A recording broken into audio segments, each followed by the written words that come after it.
সুনামগঞ্জের টাঙ্গুয়ার হাওর, জাদুকাটা নদী, বারিকটিলা, নীলাদ্রি লেকের মনোরম দৃশ্য দেখে মুগ্ধ হন প্রকৃতিপ্রেমীরা।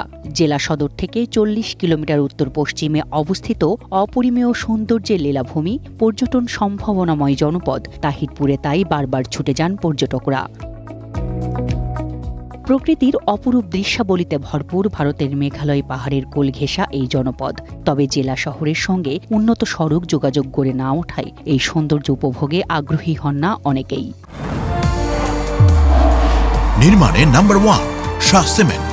আসার প্রসেসটা এটা মোটামুটি আমার কাছে খুব একটা ভালো মনে হয়েছে না, কারণ এখানে একটা নৌকা দুইটা নৌকা চলাচল করে, অনেকগুলা যাত্রী বহন করে। সুনামগঞ্জ থেকে একমাত্র যে রাস্তা রয়েছে বিশম্বপুর তাহিরপুর হয়ে, সেই রাস্তার অবস্থা খুবই বেহাল।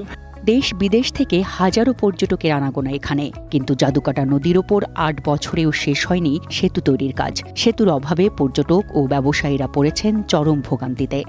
দূর দূরান্ত থেকে অনেক মানুষ এখানে আসে, কিন্তু নৌকায় পার হতে হয়, আমাদের জীবনযাত্রার ঝুঁকি। তাই বৃষ্টির সাথে অচিরেই সমাপ্ত করা হয়। এই জন্য আমি সবার দৃষ্টি আকর্ষণ করছি। জাদুকাটা নদী দিয়ে এই যে মনে করেন আপনার ধনপুর দিয়ে যাইতে শরীফগঞ্জ হয়ে এই রাস্তাটা খুবই খারাপ।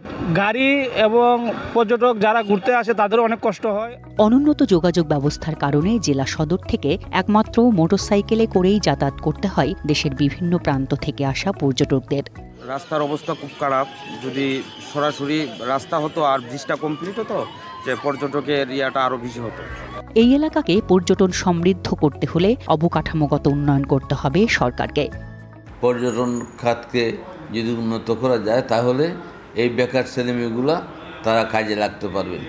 তাহিরপুর উপজেলার বিভিন্ন সড়কের সংস্কার ও নির্মাণ কাজের দরপত্র আহ্বান করা হয়েছে। অন্যদিকে জাদুকাটা নদীর উপর সেতুটির নির্মাণ কাজের জন্য নতুন করে আবার দরপত্র আহ্বান করা হবে, এমনটাই জানিয়েছে স্থানীয় সরকার প্রকৌশল অধিদপ্তর।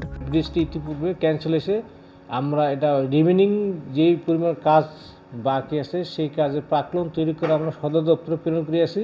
এটা অনুমোদন পাইলে আমরা ঠিকাদার সাথে চুক্তি করে পরবর্তী কাজ বাস্তবায়নের দিকে আগাইতে যাব। বর্ষা ও হেমন্ত দুই মৌসুমেই হাজারো পর্যটকের ঢল নামে সুনামগঞ্জের তাহিরপুরে। One national desk.